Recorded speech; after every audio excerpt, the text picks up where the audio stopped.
History books are filled with tales of great battles. They tell of brave generals and cunning plans. We read about heroic soldiers and decisive victories. But sometimes history offers us something a bit more unexpected. Sometimes armies don't just fight the enemy. Sometimes, through a series of very unfortunate events, they end up fighting themselves. These are the friendly fire incidents cranked up to an epic level, turning battlefields into stages for unintentional comedy. It sounds unbelievable, doesn't it? Imagine soldiers trained to fight a common foe, suddenly turning their weapons on their own comrades.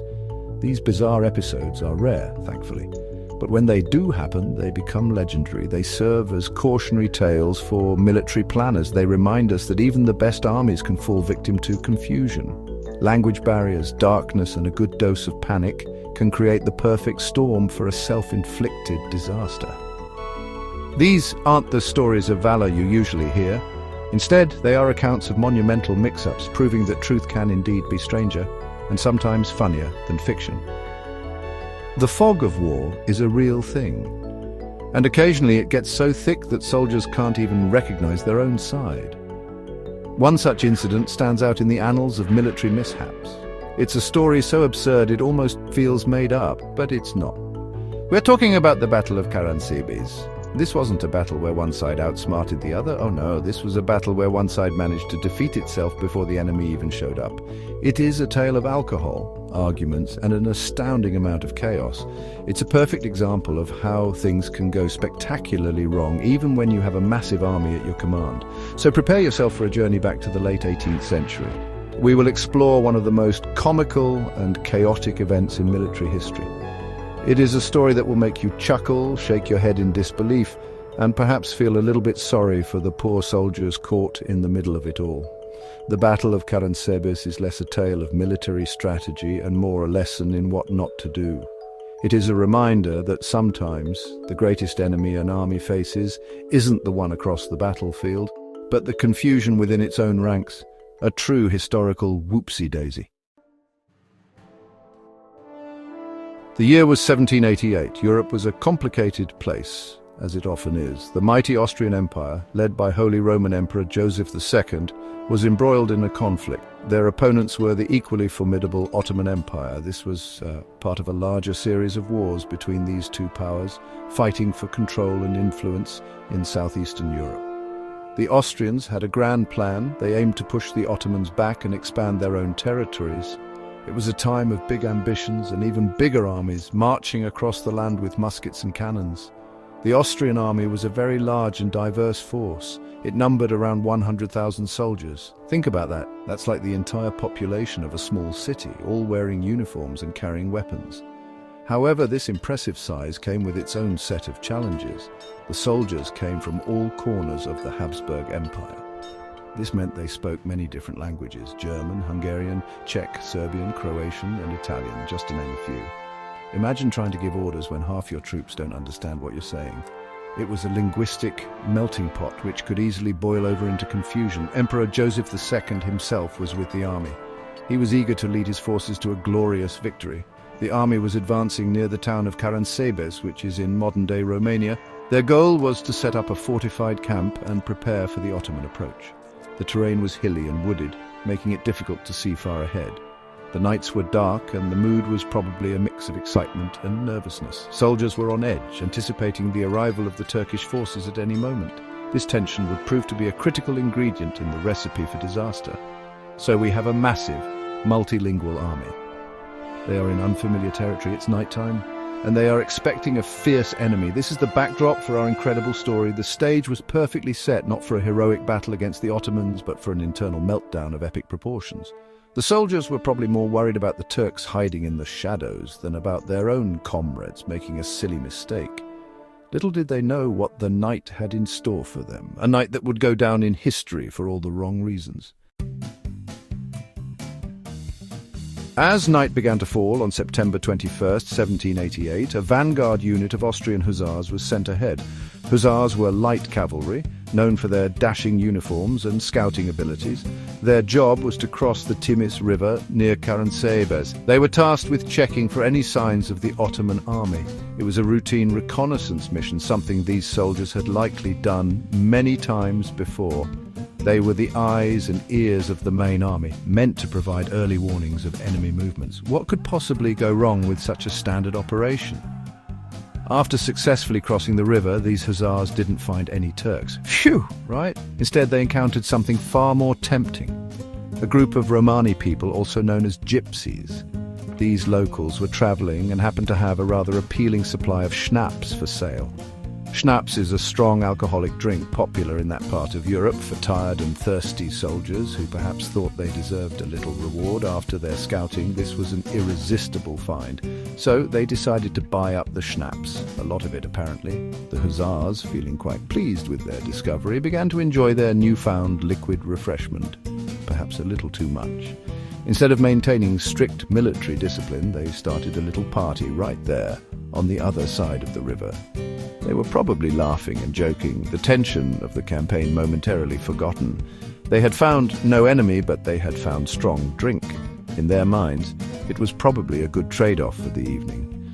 They were supposed to be on guard, but the allure of the schnapps proved too strong for their resolve.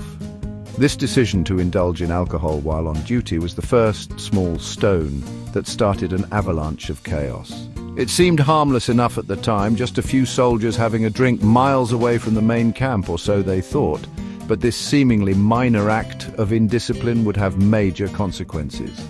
The schnapps, intended for a moment of relaxation, would soon become a source of bitter conflict. The party was about to get some uninvited and very unhappy guests from their own side. The stage was set for the first act of this military comedy. While the hussars were thoroughly enjoying their impromptu schnapps party, another group of Austrian soldiers was on the move. A contingent of infantry, a different branch of the army consisting of foot soldiers, also crossed the Timis River. Their mission was likely similar, to secure the area or perhaps to support the hussars. When these infantrymen arrived at the hussars' location, they found a scene not of military readiness, but of merrymaking. The cavalrymen were well into their cups, and the aroma of strong alcohol probably filled the air. This did not sit well with the newly arrived foot soldiers. The infantrymen, perhaps tired and thirsty themselves after their march, saw the hussars enjoying the schnapps. Naturally, they wanted to join in. They likely asked, or perhaps demanded, a share of the alcoholic beverages. "Share some of that good stuff, comrades," they might have called out.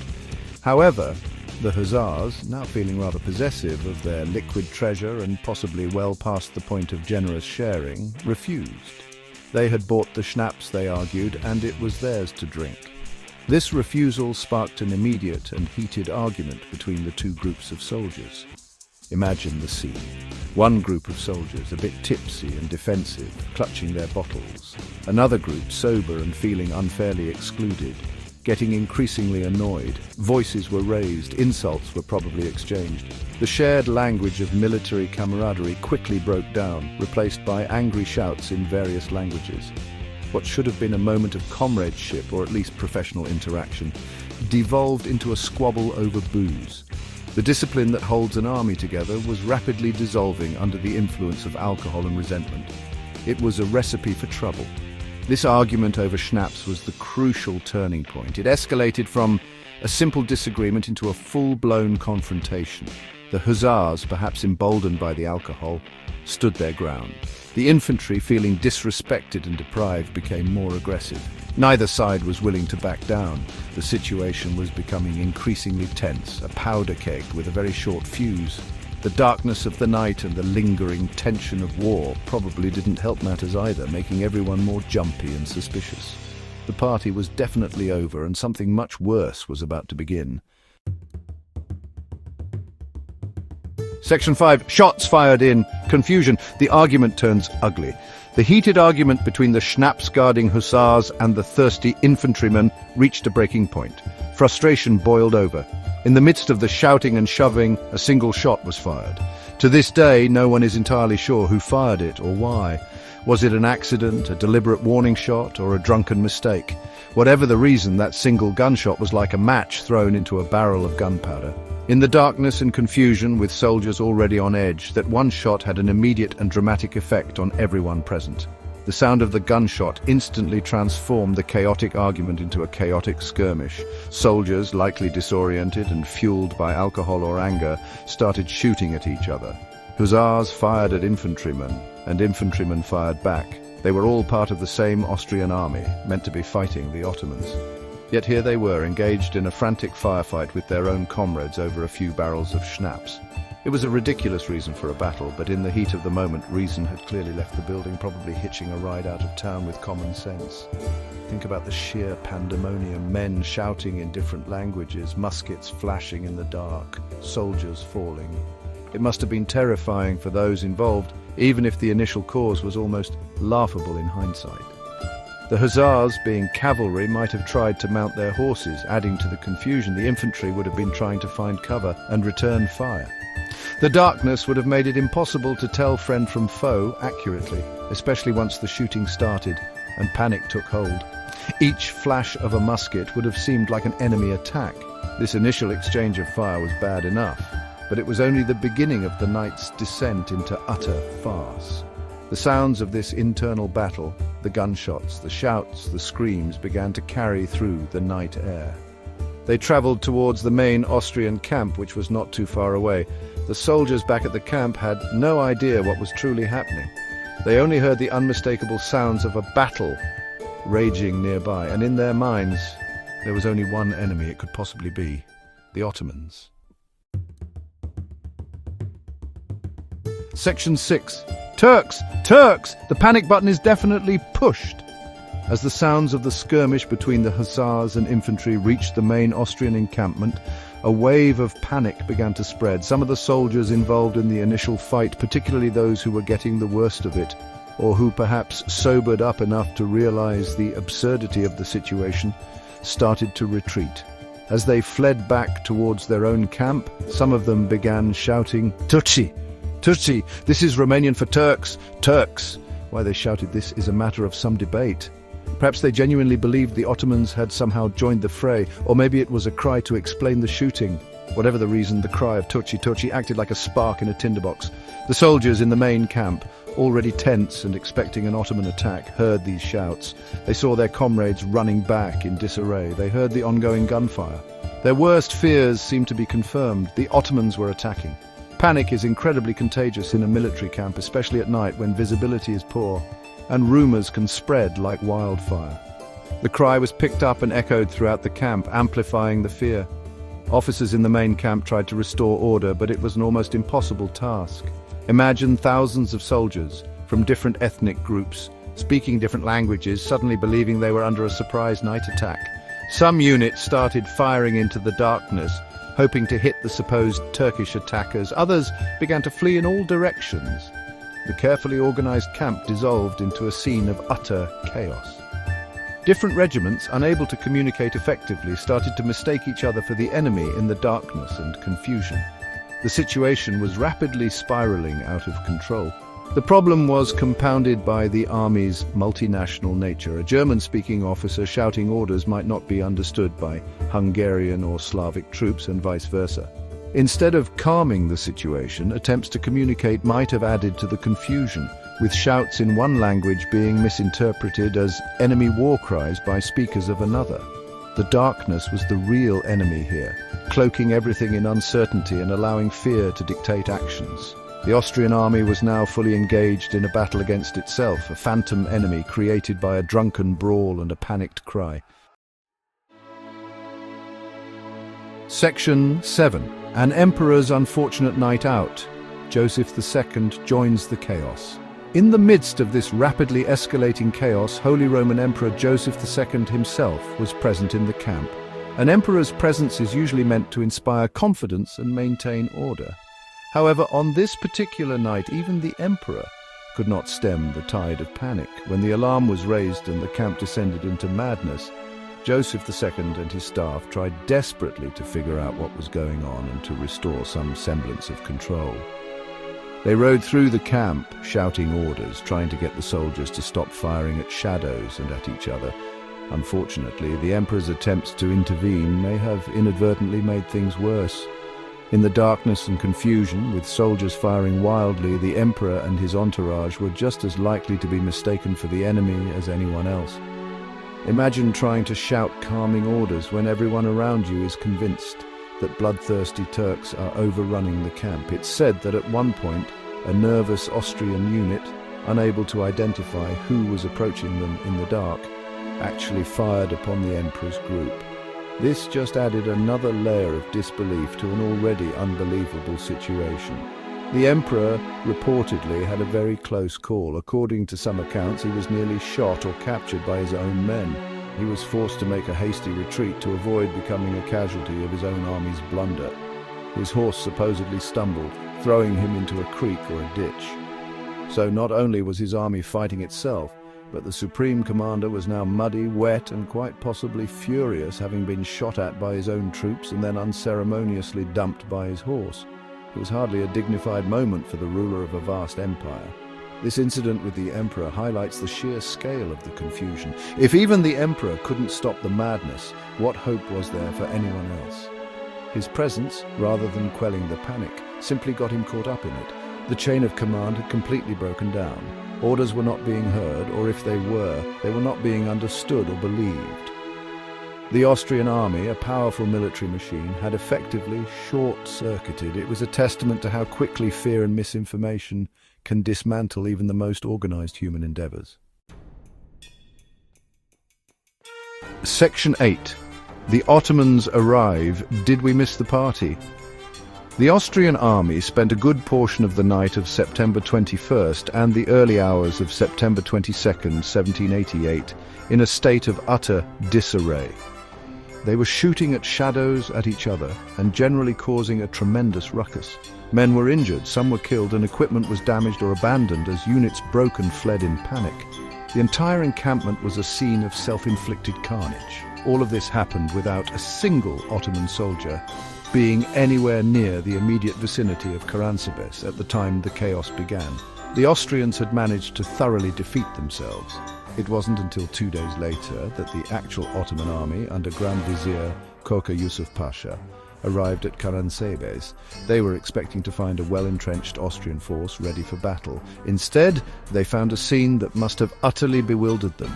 The Austrian camp was in shambles. There were dead and wounded soldiers, abandoned equipment, and a general air of recent, unexplained catastrophe. The Austrians had largely dispersed, having fled the scene of their own self-destruction. It was as if a hurricane had passed through, but the hurricane was their own making. The Ottoman commanders must have been incredibly puzzled. Had there been a battle they somehow missed? Did a smaller, advanced Turkish force achieve a massive victory and then disappear? They cautiously surveyed the site, likely trying to piece together what on earth could have happened. They found Austrian soldiers, some dead, some wounded, scattered around.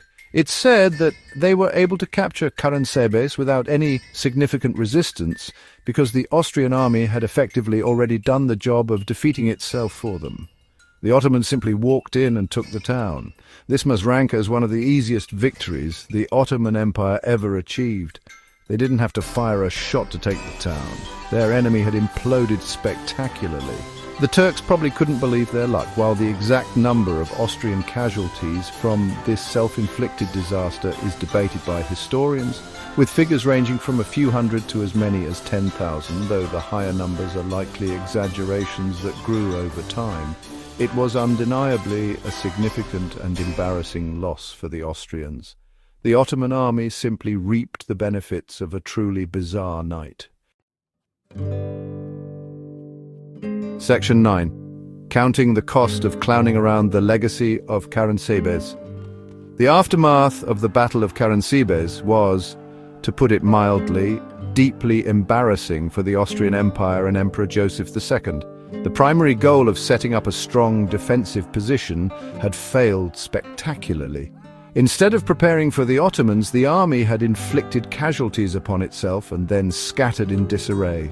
Reports of the incident, though likely embellished over time, painted a picture of utter incompetence. The emperor, who had envisioned a glorious campaign, was now associated with one of history's most infamous military blunders. It certainly didn't help his reputation or the morale of his troops. The exact number of casualties caused by this friendly fire incident is notoriously difficult to confirm.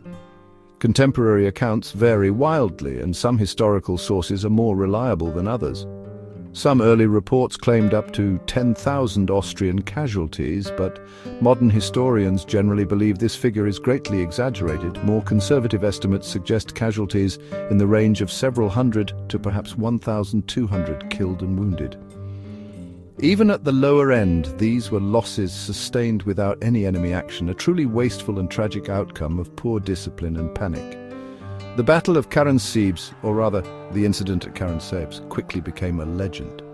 It serves as a stark reminder of the importance of communication, discipline, and clear command in military operations, especially in multinational armies. The story highlights how easily things can go wrong due to language barriers, darkness, alcohol, and fear. It's a case study in how not to conduct oneself on campaign. Military academies might not teach it as a primary example of strategy, but it certainly offers profound lessons in human error and the unpredictable nature of warfare.